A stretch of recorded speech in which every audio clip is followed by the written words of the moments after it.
Hey guys, welcome to the next episode in Let's Play Football Manager 2013 with Brighton, and this is the update for 2023-2024 in February, and this is how the league looks then. So we are 4 points behind Manchester United, and a considerably, 8 goals off them in terms of goal difference. And goal difference does matter, we've seen before, that's why I always highlight it.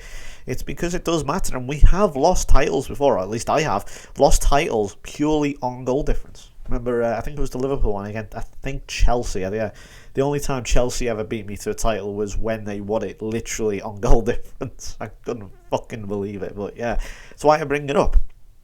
And this is how it looked. And so we've got.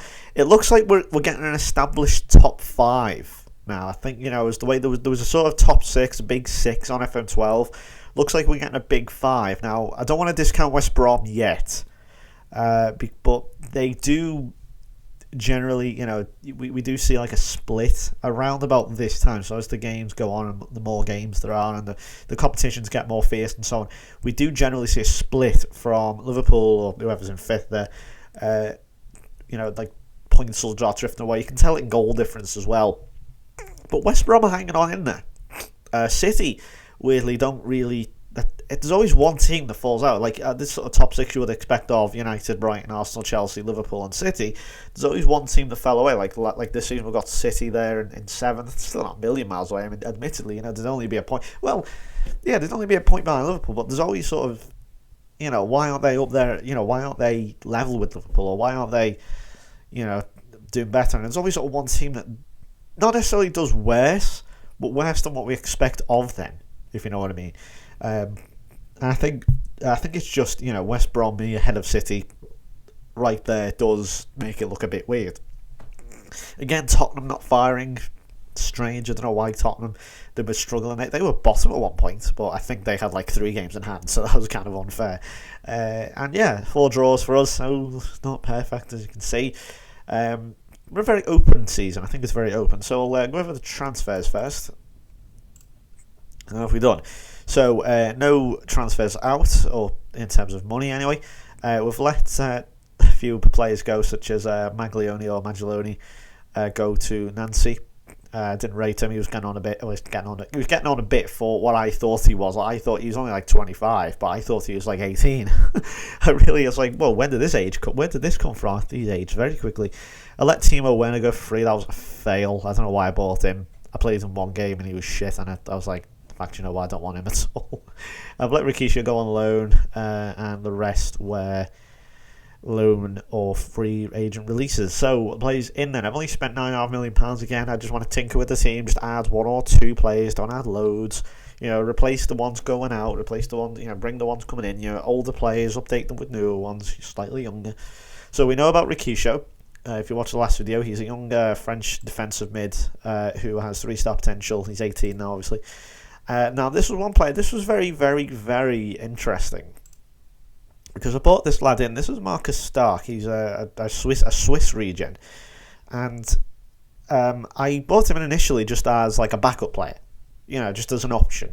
He was never really going to hold down a first team place, or at least he wasn't going to, as I predicted for him at the time. But he has actually come in and done very, very well. If I just go back to his profile here. As you can see, if I show you this, he's played a fair amount of times. He's got 6 assists, scored 2 goals. Go away, taskbar. And yeah, even though Villa made a slight loss on him, which I don't quite get. Actually, I think because he was transfer listed. And yeah, he's coming in and he's actually done really, really well. He's a good option for. You can play on. He originally brought him in for the right side, but he can also play on the left, which is a nice option. So if someone gets injured. And yeah, an all-round good option, especially for £3 million. A very, very good buy, in my opinion. We'll come back to these two in a moment, Agnew and McHugh. And if you've been following my Twitter, you might know who these two are. Incidentally, if you do want to follow me, it is in the link below. And we've got 3 players. I raided Italy in January. I raided the Milan teams, and signed 3 young players here. This is Davide Desiderio, who has 4.5-star potential. He's a centre-back. Carlos Scotti, a defensive centre mid who can obviously also play anywhere really. I think that's not centre back. Can he play centre back? Yeah, he can play centre back.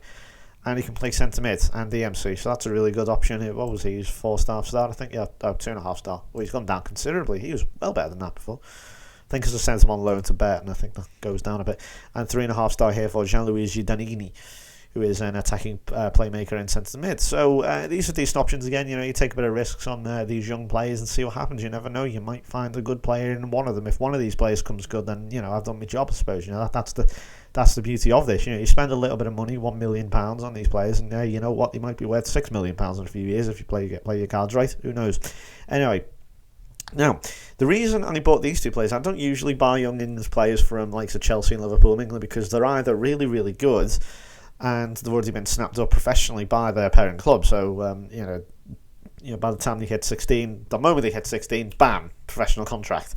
And then you can't do what I do, which is, of course, if you watch my How to Find Regens video, snap them up before they have been offered the professional contract, and you essentially pay pennies for them.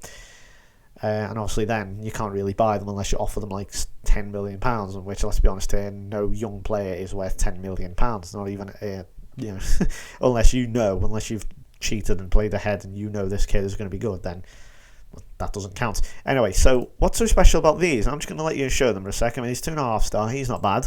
And I've clicked on the wrong word. And so we've got James Agnew and Stuart McEwen. And if you've spotted them and said they both have red hair, yes, you are correct. I'm trying to blood in red hair now. Okay. If you look at the heights, just look at the height. Height is here. If you're interested, if you're looking around, height is there. And I'll go back over here to Agnew. Yes, they both have red hair and are both absolute fucking monsters. They are 6'9", both of them. 6'9". Imagine going up against a pair of strikers that are 6'9". That is absolutely enormous. That's what she said. No, that is really, really big for a player. And I need to stop this so many times, so you could say that's what she said. I need to stop doing that. But seriously, he is very, very, very, very tall for a footballer. I mean, Peter Crouch is what? 6'6", 6'7"? Yeah, taller than Crouch. That's amazing. He really is. And I've got I think I need to play Stuart McEwen soon. Actually, he's 20. He needs to come in and actually play. Probably should throw him in soon. In fact, I need to, I'll put that in a bit. But he's good jumping, good strength. He's actually not bad from corners, in fairness to him. Oh, for God's sake, how can you be 6'9" and good at corners? Surely that doesn't mean taking corners. No, I can't. I'm trying to. Okay, does that? I assume that is not taking corners, surely. Whatever. That's a decent work rate as well, and decent determination. So yeah, that's a potential future partnership. I'm going to take the Sam Allardyce and Tony Pulis route of hoofing it up to two giants. Yeah, that's a weird tactic I'm probably not going to use. I probably never want to use because I don't like it and I hate it, and I fucking hate Stoke, as I mentioned before. So yeah, screw them. So, on to the fixtures. We played Chelsea and actually won a Community Shield this time. We haven't won too many of these. In fact, I don't think I've won one as Brighton yet. I think the reason is we played Manchester United. And Higatsi, Pardo and Brevio scoring. A really good game actually a really good game. I didn't even play it. I sim them because I don't like the Community Shield. I hate playing the Community Shield. I think they're a big waste of time. I know they are a big... the only reason the community exists really is just, for some people to watch. It's like, oh, football's back on, That's all it is. It's just a glorified friendly match. That's all it is, in my opinion. If you think otherwise, then fair enough. But I'm of the opinion that it is simply a glorified friendly. And we opened the start of the season with a 2-0 victory over former manager Gus Poyet. Yes, he is now at Blackburn. And Lazar Markovic and Ganso scoring. Now, Ganso, as I mentioned on the last video, is slightly on his way out and getting messages from the assistant now. As you can see, the arrows do indicate that he is indeed going down, his attributes. These do indicate, by the way, in case you don't know, because I've had a few people ask, how do I find, attribute changes and stuff. This is a good indication right here. I think there is another way, but I don't know what it is. Someone else help me out in the comments. But I think that this is the way I know anyway. It's basically just to see, if a player is getting better, then he'll have green arrows pointing upwards in a northeasterly direction, whereas this one obviously is pointing down in a southeasterly direction. So, indicating that he is going down, his his skill, if you will, or his skill. What's the word? his ability, if you will, is going down because he's getting on a bit. So you can get a message off the assistant saying he's past his peak and all that jazz. So yeah, make of that what you will. He is slowly going to disappear from the team. I think it's also because he's been injured. So I think that's really not helped either. 3-0 against Ipswich. This was a good opening game at home. Wilfred Zaha, Wellington and Bruma. I'm really looking for Wellington now to step up. A lot of these youngsters now really confirmed as starting players now, really pushing their way into the team. They originally were backups and stuff. Now though, likes of Rubio, Ferrer, Nunes, Gordon, Lombardi, Panucci even are all confirmed starters. Not confirmed starters, but chances are they're going to play probably double the amount of games as they were last season. I mean, apart from Ferrer and Rubio, who are now definite starters, maybe not for the big games, but in the Champions League or something, against Manchester United or whatever, then they are getting a lot better now and preparing themselves for the team. And Ronald Custers is the new captain. I just want to point out, it was Ganso, but Ganso was playing less and less, and I decided to throw him back to vice captain, and now Ronald Custers is the new captain, permanent captain. We played Chelsea again at the Bridge and won 2-1. That was really good. Nico Nowakowski and Mikel Ferrer, so the two midfielders scoring there. We don't have too many, in terms of centre midfield. We'll show you the goals here. This was really good, actually. Paul McDonough, as you can see, scoring for them. As you can see, Zola Arena. We're starting to see the offshoots now of the regenerated stadiums, if you want to call them. That's what I'm going to call them. Yeah, we've got a Perryman Stadium for Tottenham. They've got an indoor arena. I think this is an indoor arena as well. Check this out from Nowakowski, deflected twice off Mickey Ferrer and then from Koval, the goalkeeper. Apparently that goes down as a Nowakowski goal, which I think is right, actually, considering that probably was going in if it hadn't taken the deflection, although you can never be too certain. That was just nice from McDonald there. He's a good little player. He's been going for a while now, but he's about 28, 29. He was on loan at... I think he started life at City, then went to Liverpool, then at Chelsea, so he's kind of like Sturridge, except swap Chelsea for Liverpool in terms of order. That was a good equaliser. And then Wilfred Zaha doing what he does best, bombing down that right-hand side. And Mickey Ferrer arriving, Johnny on the spot, header in goal, and gave us the win at the not the Bridge anymore, at Zola Arena. At least they're not choosing regen names, they are highly embarrassing.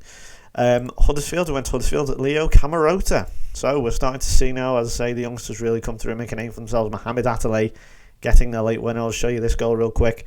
See, not the best game if you just look at the ratings really quick. I know I'm sure you can see them because it is quite dark, but Wellington having the best game in the world, 6.6. But Brevio doing really well. And Ricky's ball in. Atalay, I assume that was on the volley. 88th minute, good win against Huddersfield. So we're just about doing it here. But we then come to the Champions League group. Who are we playing then? Spartak Moscow, yes. And we didn't lose, which was excellent. We'll go over these now. We also had to play by Leverkusen and Apoel Nicosia. Incidentally, Manchester United did win the Champions League last season, and the final is now being held at Old Trafford. Let's talk more about 99, eh? Honestly, I swear to God, Sky Sports, if you watch Sky Sports News lately, anytime we talk about Manchester United and Champions League, we've always got to talk about that special night against Bayern Munich. Anyway, I know if people do with Istanbul as well, so I'm not going to moan that much. Ferrer, 2 goals, Zaha and Ganso scoring against Spartak Moscow, who I say are pretty good, but I think they are starting to lose slightly their spark. They did win the Champions League a few years ago on this, so they are pretty decent. Lazar Markovic scoring the winners, the 2 winning goals, coming back from 1-0 down against Bayer Leverkusen in Germany. A really, really good game here against Apoel Nicosia. This was James Ward-Prowse absolutely ran at the show. I've never seen a player. I mean, he deserved a way better rating than 8.0. He ran the show. He absolutely destroyed Apoel. And I think it was mainly because he had a lot more freedom, because I was playing James Agnew here. This was his first game. And he came in and, he was if you play a non-professional, he still technically isn't a professional. He hasn't signed the contract yet.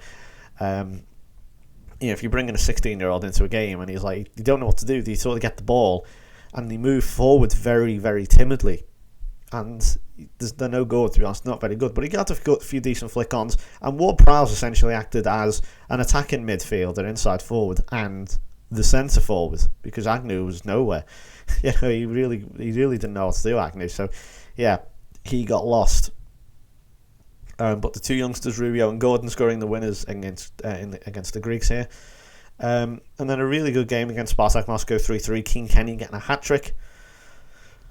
So that was good. And then finally we had a dead rubber game, which I skipped against Leverkusen, which we nicely won 3-2. So Dawson, Ferrer and Attalay scoring. As I say, I skipped that because it was a dead rubber game. At that point we were already qualified. So I think we were already qualified in first. So yeah, so that's the Champions League. Again, a very nice, handy route through. 3-1 against West Ham. Nuno Nunes is scoring 2. Again, I still can't go over his name, but he's doing quite well. 2 for him, and Ronald Custers also scoring. And then a cracking game, going all the way to penalties. 4-4 against Stoke. I will show you what I'm going to do is I'm not going to show you all these. I'll just sort of take you, because it will be here till next Wednesday. So it's Wednesday now. We've got, let's see, so Steven Nzonzi scored the equaliser, which is a pain in the arse.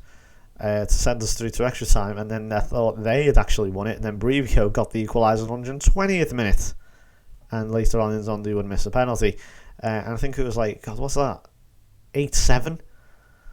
Talking Hazard and John Joe Shelby, former players of mine, of course. John Joe Shelby, I personally have started to take a slight dislike to. I thought he was absolutely god-awful against, I realise, he probably wasn't match fit, but he was absolutely awful against West Brom. In real life the other day, I thought he was dreadful. I mean, truly appalling. Didn't do a damn thing right all game. Quite frankly, he should have been booed off. 5-0 against Everton, and Vladislav Gordon with 2, an own goal, a Camarota goal, and Nunes scoring. So again, a lot of the youngsters getting involved. 1-0 against West Brom. That's a Ganso winner. And unfortunately, he did get injured there, and I think he was out at this point then for about 2 to 3 months. So yeah, he won't be seen anymore till for a while. And then 2-2, another own goal scored for us, Mikel Ferrer scoring. Slightly annoying to lose a point there, but never mind. And then we went on a slightly dodgy run. West Brom knocking us out of the Capital One Cup. And and then Custers got injured and things went all wrong. Keane Kenny's not actually been that great this season so far. He's been a little bit lacklustre, summed up kind of there. 2-1 against Forest, we actually lost. Marcus Stark got his first goal for the club, and that's my phone going. For God's sake. Oh, apologies for that. Sorry, I had to. You can't see it there, but there'll be a jump cut for that. My apologies. I was on the phone there. I'm off to see Example tonight. So we lost 2-1 to Forest here. Marcus Stark actually got his first goal, and it started off really well. And then Rio Miyachi, of all people, he's one of these players who's, I don't know, Arsenal fans really have said, oh yeah, he's good, but I haven't seen it. And I really, and Bolton as well. He played for Bolton. Yeah, it's a nice little tap in there. Good effort from Strasser. And yeah, he's one of these weird players. I want him to actually do quite well, because I think I like his style of play. But he hasn't done anything for me, and I'm waiting for this lad to do something. Maybe he'll be a late bloomer. And Wagner scoring. I'm not going to make the inevitable X Factor jokes. He was X Factor, wasn't he? I don't know. I don't watch this shite. Anyway, Gordon and Rubio scoring against Rappelwell. You've seen that. 4-2 against Cardiff. Zaha, Ferrer and Wellington scoring. 3-2 against Wigan. Camarota and Stark scoring. And then unfortunately we lost 2-1 to Newcastle. This was a weird one. Newcastle bugged the hell out of me on this. I thought, again, they're another team, although they are at the moment technically in the relegation zone. They are, it's very, very close, as you can see. They're from Tottenham again. Although Tottenham have that game in hand. You see, what I mean about Tottenham not doing very well. You got Newcastle, Ipswich, Cardiff, Everton, West Ham and Tottenham, all in that sort of space there, within 3 points of each other, and all roughly on the same amount of goal difference. Cardiff are slightly lower, but so Newcastle are one of those weird annoying teams again that you just buzz around the bottom and irritate the top half when they want. 1-0 against Southampton at St Mary's. Keane Kenny actually getting the winner there. That's his first goal for a while. 1-1 against Liverpool. Kenny yet again scoring, and this is the nice little run he went on here in the Premier League. He didn't score this time. He did come on as a sub though. Mohamed Attalay got 2, and Mikel Ferrer getting the other as we beat Aston Villa 3-2. Mohamed Attalay in the 92nd minute. Check out this goal. This was a really good game. The referee was a dick, as you can see. He was harsh. He gave a lot of fouls to them. Free kicks, I should say, to them. But this was just a ball down from Custers. I don't know what that was. I don't know whether that's just the game. That is a game to win this game. And honestly, again, the game match engine. I'm not saying that is unlikely to happen in real life. But really, a player misjudging the ball so badly, he would turn his back, it would bounce off his neck or something, and it would fall to the striker, and he would hammer that in the 92nd minute. Come on, I really don't see that happening. As unpredictable as football is, the chances of that happening are pretty slim. Not to mention, imagine if that happened in real life. The lad would get destroyed by the fans, by the press, probably by his own teammates. Ridiculous. 2-0 against Villa. Zaha scoring against his old club again. And yes, he did play for Tottenham for one season, in case you don't know. On this anyway. And Ferrer also scoring. He has been in top quality form. Ferrer, I think he's our top goal scorer, which is amazing. See what I mean? Look, there's another 2 for Ferrer against Millwall. Unfortunately, 0-0 against Blackburn. They seem to have... I think I may have even simmed that one, actually. Yeah, I did, because there was loads of games. That's right. It was weird, because we for some reason, we didn't play at all over Christmas. Like, apart from the 23rd, which don't really count, that's not really Christmas, is it? You know, Christmas starts probably from the Christmas Eve periods. I'd say Christmas Eve to, say, New Year's. New Year's Day. So we literally played, like, 2 games over Christmas. Or the Christmas period, the New Year period. Played Millwall and Blackburn, and then we didn't play for another 2 weeks. I don't get that one at all. Why? And we had to, for some reason, they were smushed together. We had all that. We had the week. Christmas week off. I don't get that one at all. Why didn't we play that one on the Wednesday? That would have made so much more sense. It's so stupid. And then, now, this was, as you can see, we got drawn against Crystal Palace at home. Now, this one was weird. Now, I've got to confess on this one. I actually did do this live. I did a commentary of this live. I then went to edit it.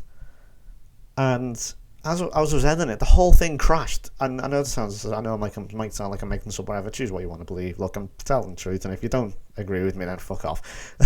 No, seriously though, I was editing it, and as I was doing something with it, the whole thing just crashed on me. The whole screen flow just went.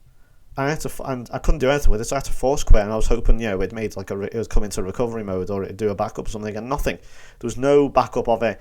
It wasn't saved, and there was no recollection of the actual recording. So what I had to do is I had to go back,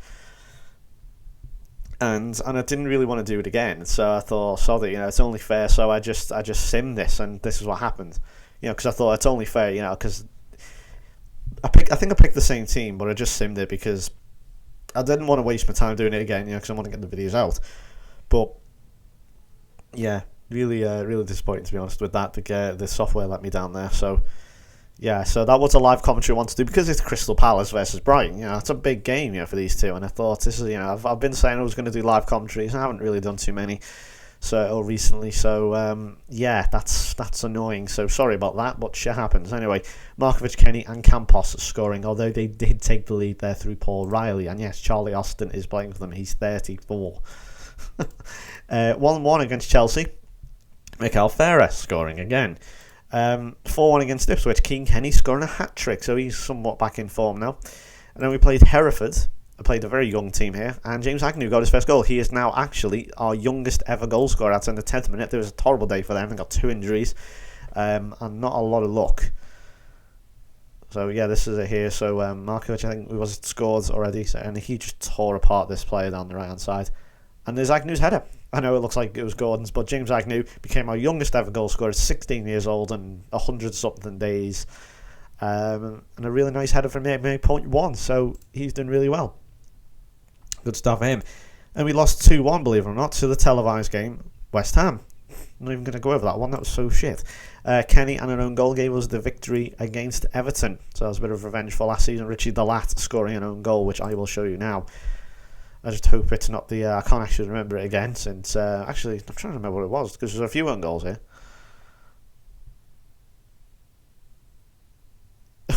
Absolutely appalling clearance. I don't know what he's trying to do there. Yeah, looks like a pretty bad day for him. Yeah, 5.8, not the greatest in the world. And finally, 4-2 against Huddersfield. I thought I'd just play these two games here. The start of February. So, yeah, Wellington, Ferrer, Brivio and Rubio scoring. Let's have a look at our top goal scorers then. So this is how, in terms of goals, Ferrer has 14. That's impressive for a midfielder. Kenny with 10, although no assists. Then Camarota, Markovic and Zaha on 5. But in terms of assists, though, we've got Atale and Zaha on 7, Gordon on 6, Stark on 6. And, you're starting to see, a lot of spread out. A lot of the stats are spread out to these players, and doing well. They are doing well, especially the youngsters. If I just have I got the ages on here? I don't think I have. In terms of potential, obviously we've still got the 2 5-star. We've got Gordon Pardo, could be 5-star potential. These obviously youngsters could be 4.5-star, and then some 4-star, 3.5-star. Wellington is slightly concerned. I'm not being funny. Oh, he wants a new contract. Oh yeah, I've given it. I think I've given it. And yeah, let's see who wants Rubio. Villa want Rubio. Yeah, all right. Yeah, fuck off. And yeah, that's the team then. So thank you very, very much for watching then. That has been the update for February in 2024. I will be back then with the season review in May. So thank you very much for watching, and I will see you next time. Take care, and bye-bye.